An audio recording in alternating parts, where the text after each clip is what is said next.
Welcome to another ATP Geopolitics video with myself, Jonathan, MSP. This is the Ukraine War Update Extra video, giving you the extra nuggets and tidbits to get your teeth into to give you a greater understanding of the war in Ukraine. I'm going to start with artillery and ammunition and move on to talking about spies later. So that's quite exciting.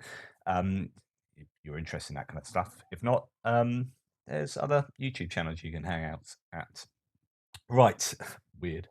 Uh, so, first thing, Caesars. Caesars are these self-propelled guns on wheels. So these are a wheeled howitzer that have a really good range, produced by the French. A bunch of them being given to Ukraine, and more on their way.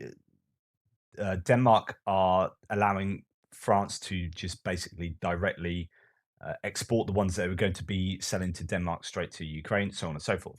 Anyway, this has come out. Excuse my French. I have a degree in French, but it's been like 25 years since I've spoken it.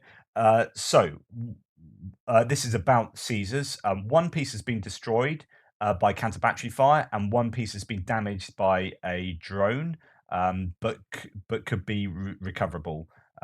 So just a little bit of a hit on the cabin. Yeah, kamikaze drone. So that's one taken out and one damage of all the Caesars they've got. That's really good return on investment in terms of like giving these bits of kit that are really good. But they are really good at obviously shooting and scooting, and therefore getting out of the way of any counter battery fire. Although one has been hit, evidently they're being used all day, every day, and it's actually they've survived pretty well. And speaking of artillery, let's go and get some more Thomas Tyner and a bit of an artillery lesson from him. I talked to you about rifled barrels and about smoothbore barrels and how different munitions work, different pieces of ordnance work as they are fired from tanks. Um, so the problem with artillery ammo production, and I talked to you about this a couple of days ago, is that you have to manufacture the perfectly identical shells to ensure firing them is safe. If the shell is too thick, it will get stuck in a barrel, and if it's too thin, the gases will blow by it and the shell will fall short. If the shell's wand is uneven, it will tumble and crash. And once you have a perfect shells, you need to pour in the molten TNT or composite B or AMX 101, and the shell must be perfectly and evenly filled, or it will wobble in flight and crash. So if you don't have even distribution of the contents inside the shell, that will mean that the weighting of there won't be uniform, and it will wobble in the air and won't do its job. And before you pour the explosive, another factory needs to produce it. Usually, the explosive factory also produces the charges, which you will need to actually fire the shell. And these two need to be perfectly precise. If the charges are not all identical, the shell will overshoot the target or fall short. So you get all these different processes that go into making a decent shell. So if you have the charges and shells, you have finished with the easy part, as the most complex part of artillery ammunition are the fuses.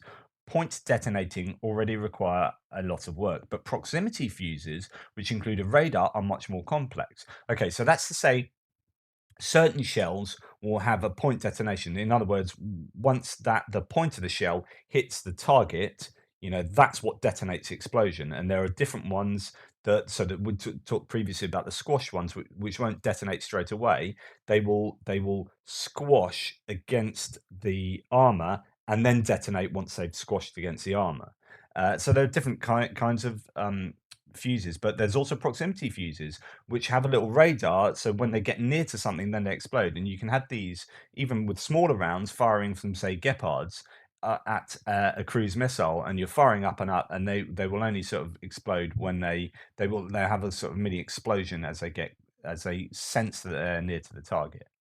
But even though artillery, mortar, etc., ammo is all precision manufacturing, the West can produce as much as Ukraine and the free world needs if governments start paying for the expansion of production. So far, only the US is investing in expanding ammo production. And he says so. This is referring back to his September the 27th tweet, where he said, even more interesting, the Pentagon spends $10 million to increase 155 ammo production at the existing plant.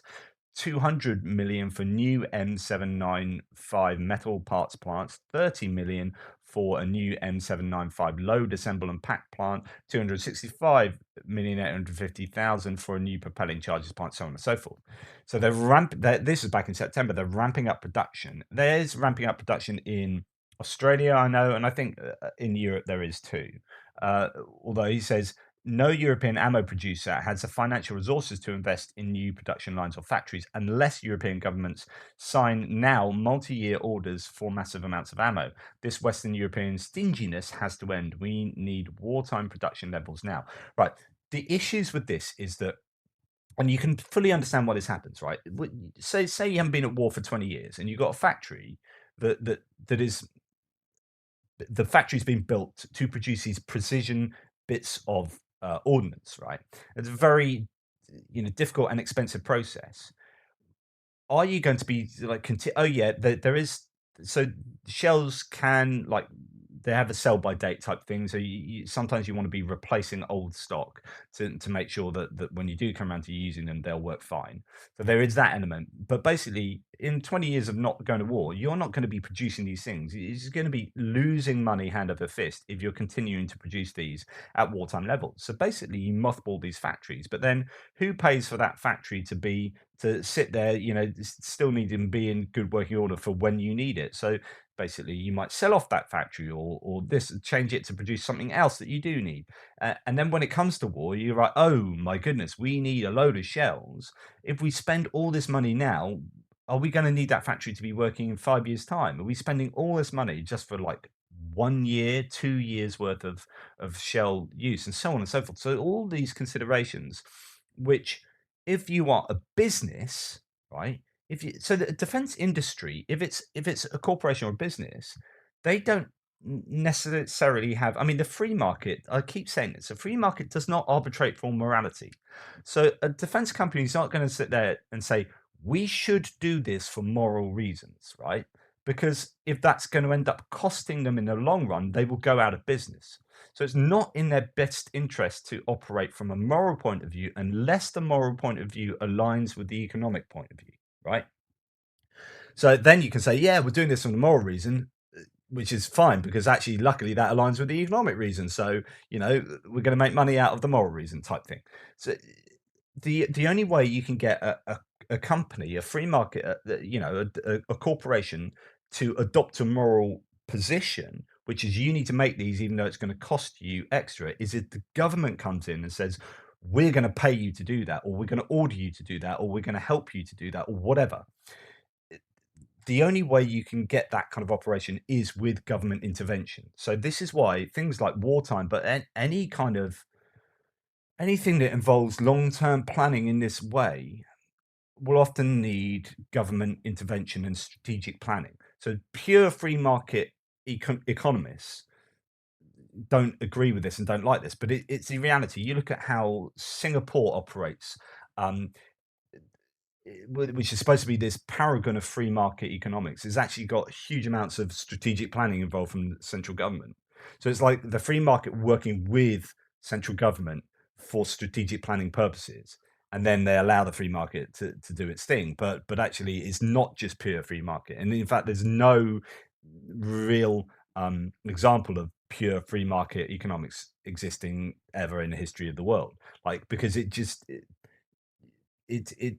cannot arbitrate for these things that are outside just a sheer, pure profit making scenario. And as I say, that's fine when that aligns with, luckily aligns with, I don't know.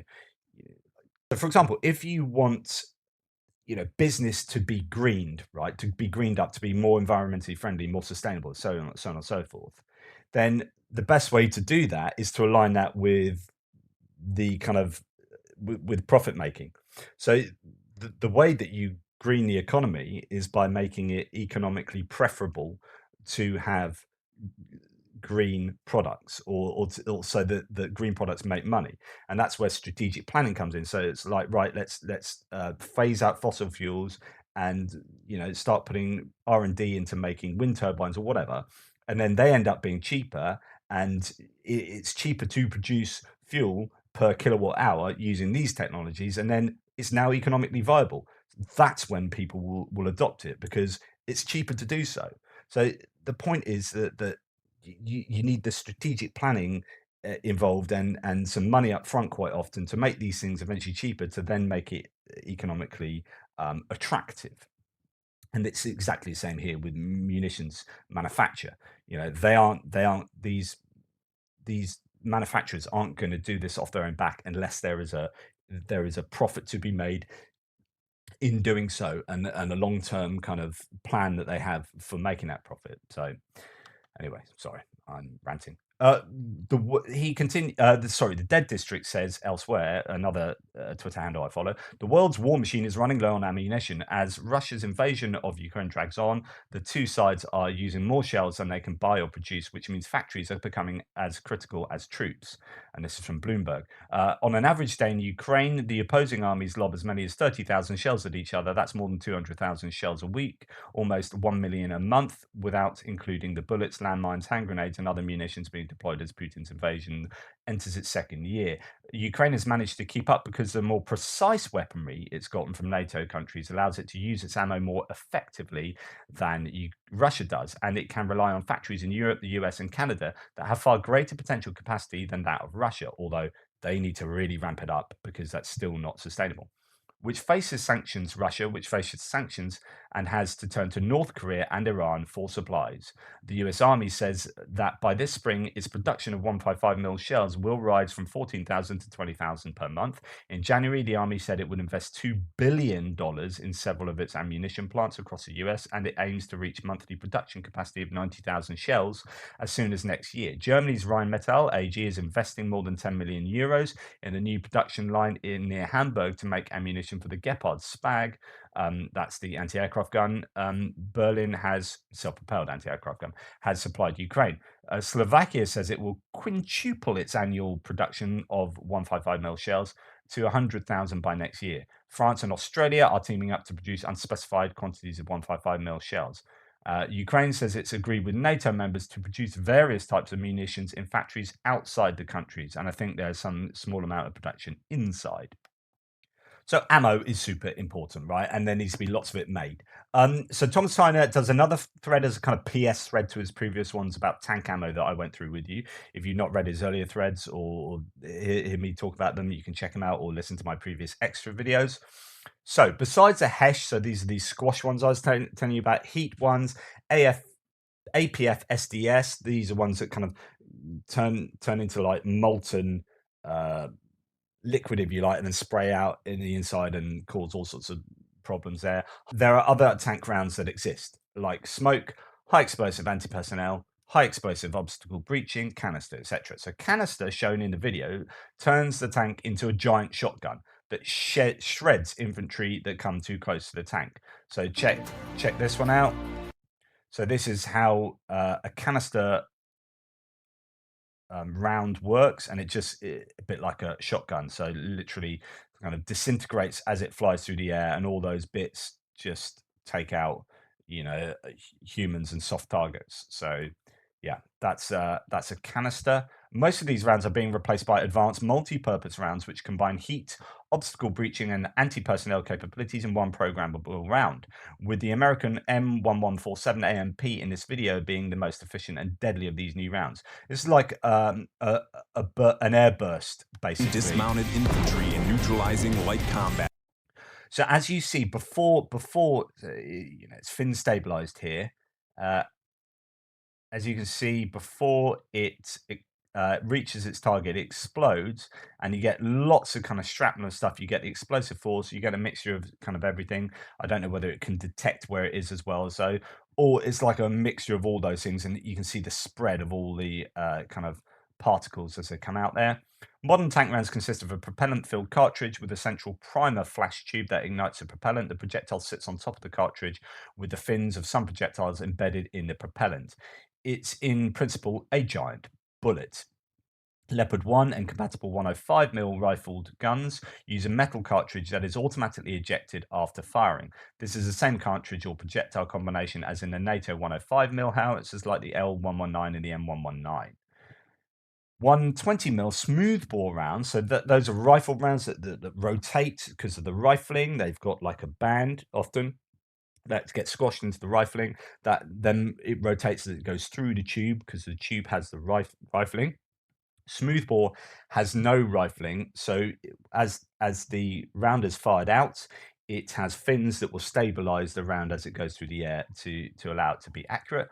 120mm smoothbore rounds use a combustible cartridge case made from cellulose, nitrocellulose, and resins. After firing, only the metal base case with the primer flash tube remains and is ejected from the gun. So that's that there. Due to this and better propellants, 120mm rounds are similar in weight to 105mm rounds, but with much more punch. In this video of an M1A2 Abrams firing a heat training round, you can see the base case being ejected at the end. Fire. So there's that. There it is, and it falls down. British Army's 120mm rifled guns, so this is on the Challenger 2, use a different system. First, a projectile and charge are loaded. Once a breech is closed, a primer called a vent tube is loaded automatically into the chamber within the breech block. The vent tube then ignites the charge. So it's all a little bit.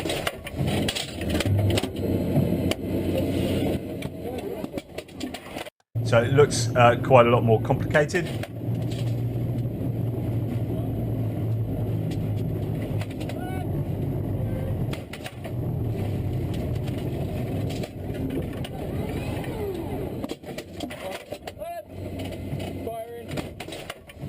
Although, as you can see, you can still do it pretty quickly.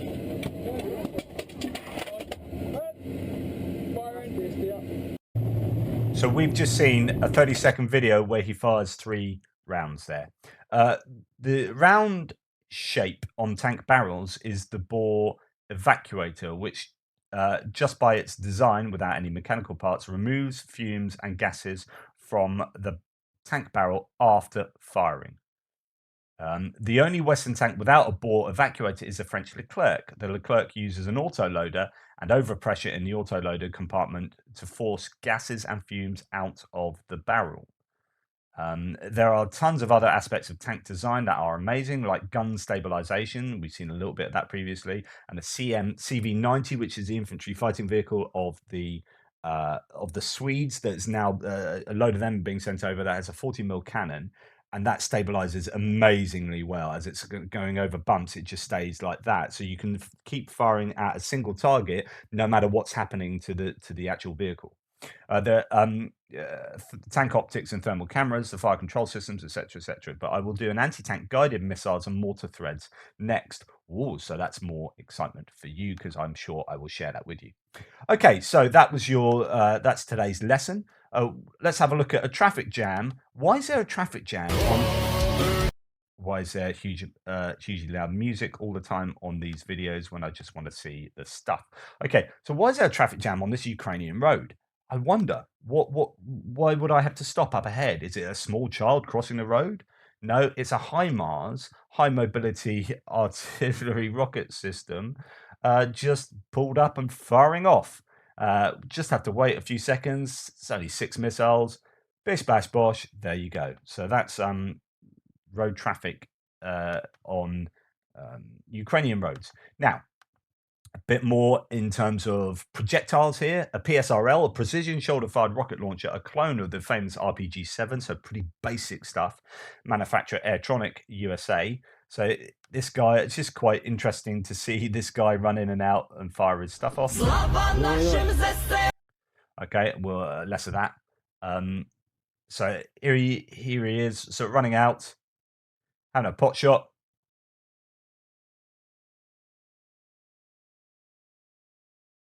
Firing it off. Not too happy with that. So it goes back in and reloads ammo into there carefully, securing it in place. Runs back out. Here we go. Dun, dun, dun, dun, dun. And then firing it off. and he's a lot happy with that. Yes, he's hit the target. So anyway, it's just what's quite incredible is the sheer range of this kind of equipment that's on the battlefield. It's just they're coming from all these different countries, and these guys have had to learn how to shoot and have experience of shooting such a huge range of them. Okay, going to something completely different, going off weapons now and on to opinion polls. It shows the majority of Europeans think that Ukraine will win the war with Russia. Also, the survey revealed that 66% of respondents believe Russia is to blame for the war. So two-thirds Russia's to blame. 11% accuse the US. 5% point to NATO. Another 5% that Ukraine is at fault. And actually, if you add those last ones up, so that's 21%. That's broadly going to be people who are pro-Russia.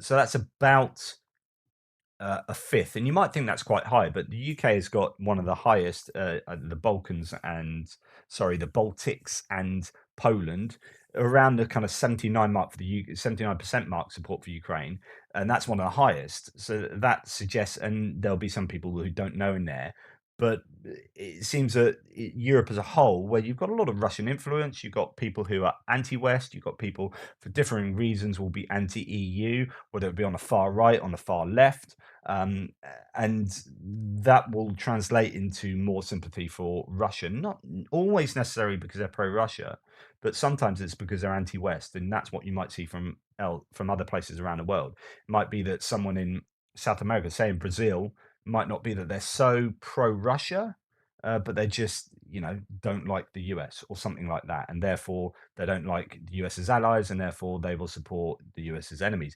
That kind of approach. I'm not saying that I don't know how big that effect will be.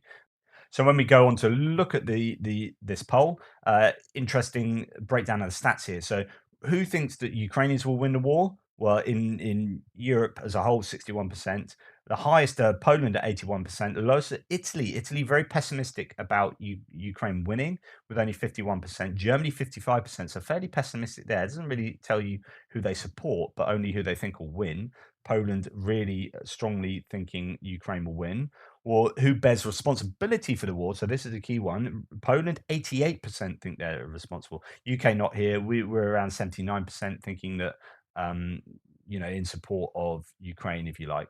So Poland, 88% think that Russia are responsible, down to 54% in Italy. So it's not just Berlusconi and Salvini and these kind of pro-Russian um, politicians at work in Italy, but or maybe because of them, you've got this feeling in the general public that there's a lot for it's quite far away from what people in Poland and say the UK think.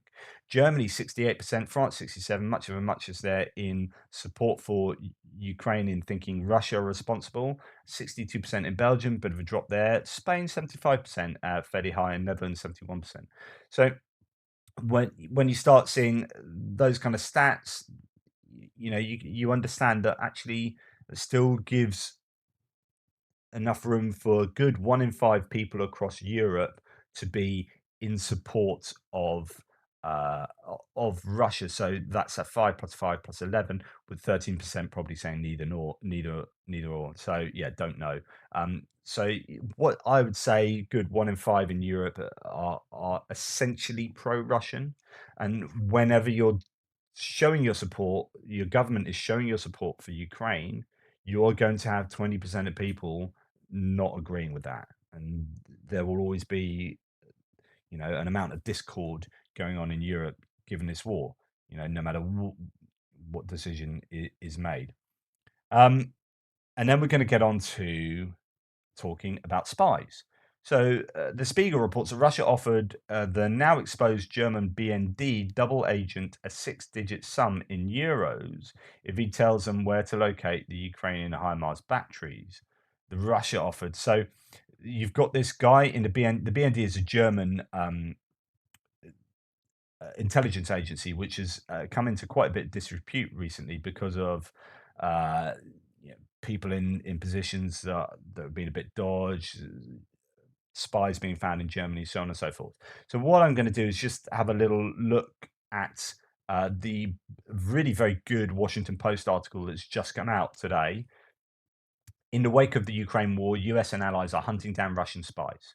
So officials caution that Russia retains significant capabilities despite exposure of multiple operatives in Europe. However, a lot of people are saying that their capability has been very much damaged over the last year.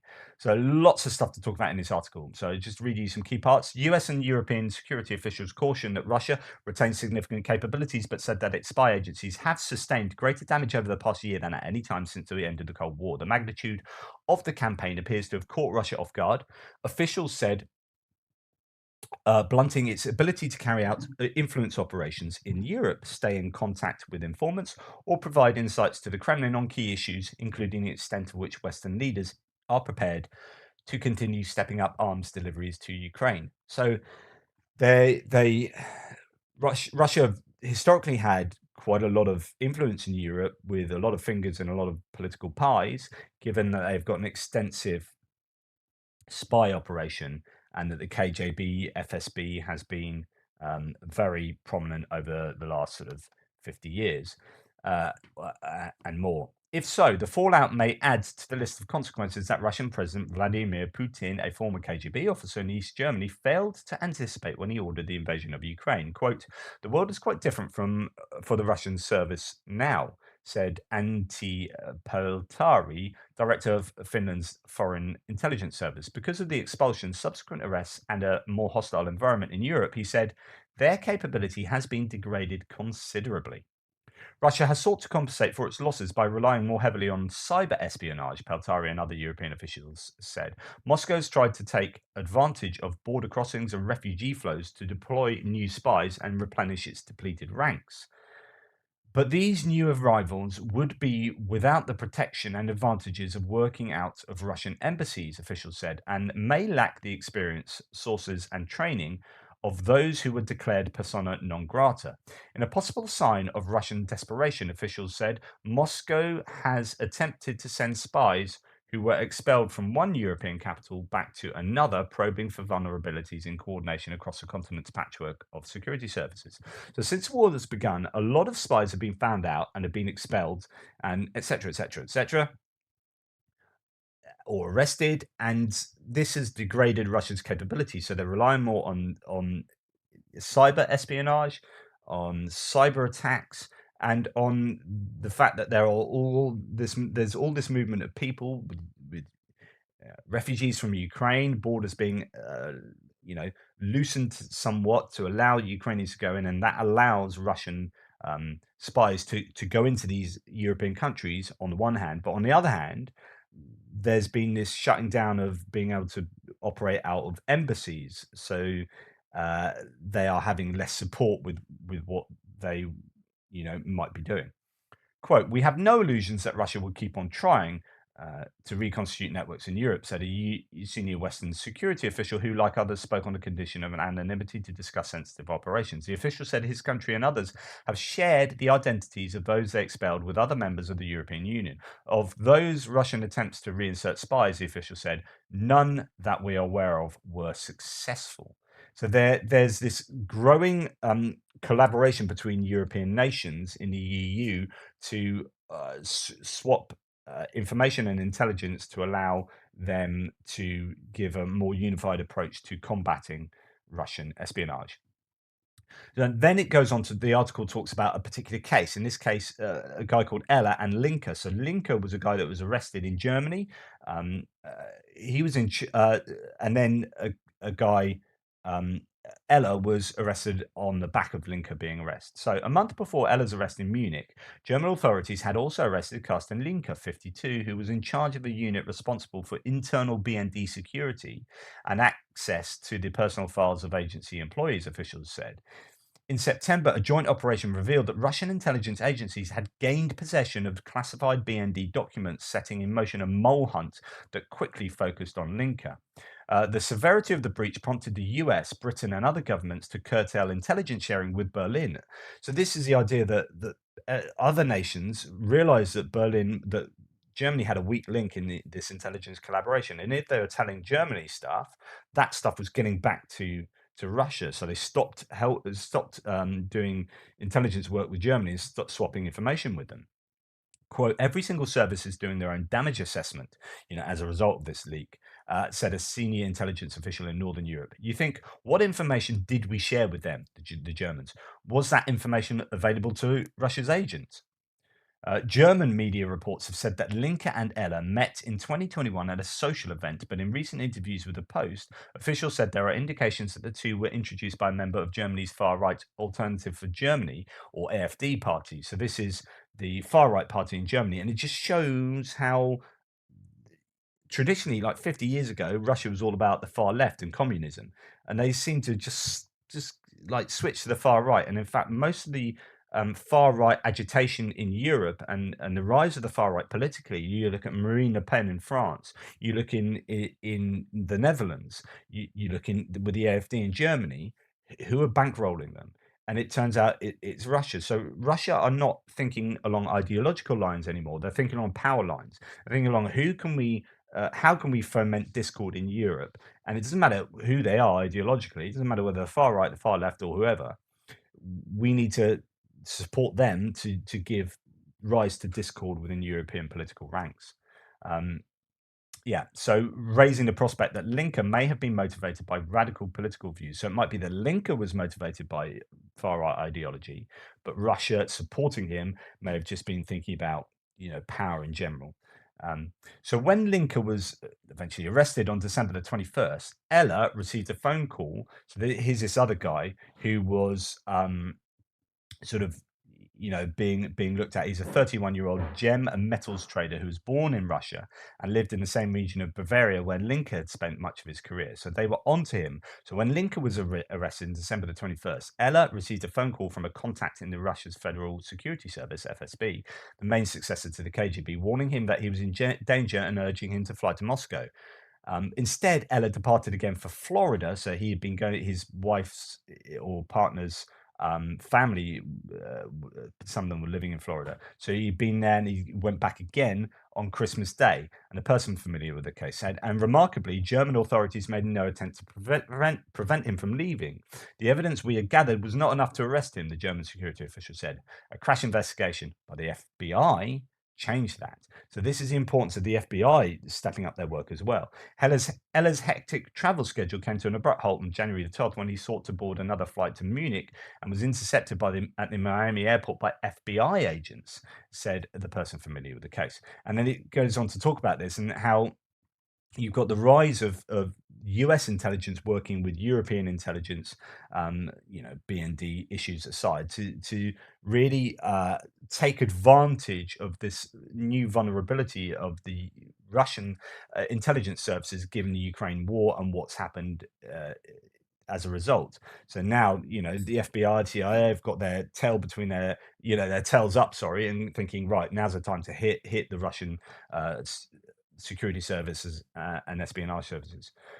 Authorities, other things have happened in Europe. Authorities in the Netherlands last year confronted a passenger who presented a Brazilian passport when he arrived at Schiphol Airport in Amsterdam, having accepted a position as an intern in the International Criminal Court. In reality, he was a Russian military officer named Sergei Cherkasov, who had been sent overseas more than a decade earlier. So this is the long game. The Russians, like all decent espionage services, will be playing a long game, training people up, putting them in place and thinking, right, this will come to fruition in 10, 15 years' time. He had been sent overseas more than a decade earlier by the Russians' GRU spy agency, his main military intelligence service, according to officials and court records. Cherkasov had spent years living in Brazil and constructing an identity as Victor Muller Ferreira using fraudulent documents. He went on to earn degrees at Trinity College in Dublin and Johns Hopkins University School of Advanced International Studies in Washington. So here's this guy, ostensibly Brazilian, doing 2 university degrees, picking up contacts, 10 years doing all this kind of stuff, 15 years maybe, and then eventually getting found out in Amsterdam as ostensibly a Brazilian. So he was doing that before securing an internship offer from the International Court, so the International Court in Europe, and investigating allegations of Russian war crimes in Ukraine. So here's a Brazilian, but actually a Russian agent working on Russian war crimes in Ukraine. So you can imagine the amount of influence he might have had.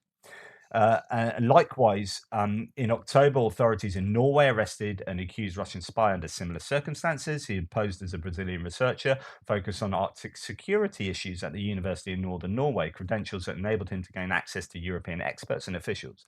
Like Cherkasov, Mikhail Mikushin was a Russian illegal who had spent years abroad developing an elaborate cover for his GRU assignment, according to Norwegian authorities. The pace of arrests and exposures has been driven in part by increased cooperation among European services, officials said, as well as post-Ukraine shift in mindset in countries, including Germany, long criticized by some of their European neighbors as too complacent about the threat from Moscow, too much involvement with the Russians as well. And a lot of work with the Americans, working in collaboration with the Europeans. Senior officials describe whack-a-mole efforts to keep Russian services from restocking European embassies with spies. In a speech last year, Ken McCallum, director of Britain's MI5 domestic service, said that British government had refused on national security grounds over 100 Russian diplomatic visa applications since 2018, when Britain expelled 23 suspected Russian spies in retaliation for the poisoning of a defector in Salisbury, England. And just to finish off, the crackdown has also been fueled by US intelligence, that's what I'm saying, seeking to take advantage of Moscow's vulnerability. The CIA and FBI have stepped up flows of intelligence to services across Europe to root out Russian penetrations, officials said. Even before the arrests in Germany, authorities in Sweden, Norway, and other countries had cited contributions from US intelligence in their arrests of GRU illegals and disruptions of related networks. The full impact of the damage to Russian spy networks in Europe is difficult to assess.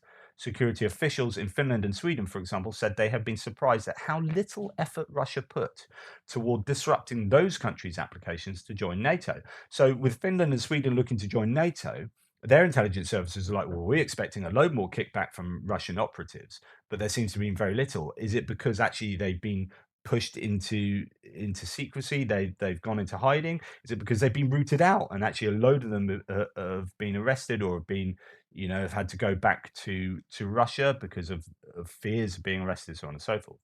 To some, it was a sign that Russia's capabilities had been degraded and that its services were preoccupied with the Ukraine war effort, which has exposed major failings by the FSB and other agencies. But officials said it may also reflect recognition by Moscow that public support for joining NATO was so overwhelming that seeking to shift opinion or disrupt the process was a lost cause. And indeed, if you had operatives trying to disrupt the Swedish and Finnish intentions there, it would have been so obvious that they would have been Russian operatives that they would have been, found out and weeded out. Norwegian authorities have made multiple arrests in cases of suspicious surveillance activity involving drones last year. So this is the Russian attempts to use different ways of doing this. And we've had mail bombs being sent in Spain. And over the last month, Lithuania has endured waves of online operations targeting Ukrainian refugees. So there's a lot of cyber activity. So it could be that in light of Russia losing some of these operatives and a lot of influence in person around around Europe, that they're now using other techniques to try and achieve certain intentions. Anyway, very interesting piece there from the Washington Post. Well worth reading. Hopefully that was of interest to you. I've picked out some important nuggets there, but there's quite a lot of talk about sort of spies going on at the moment in the media, and as a result of that kind of article. Anyway, that's all from me for now. Thank you so much. Please like, subscribe, and share. And all the ways you can help my channel are in the description below. Let's have a big shout out to the members.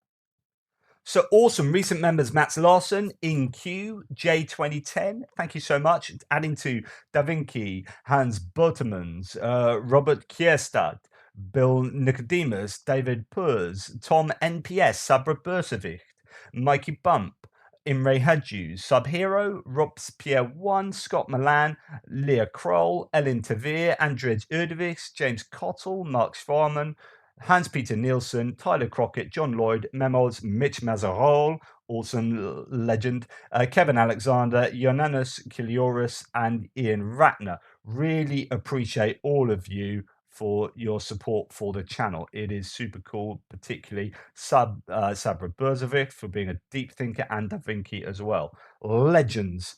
Thank you. Toodle pips. I will speak to you tomorrow.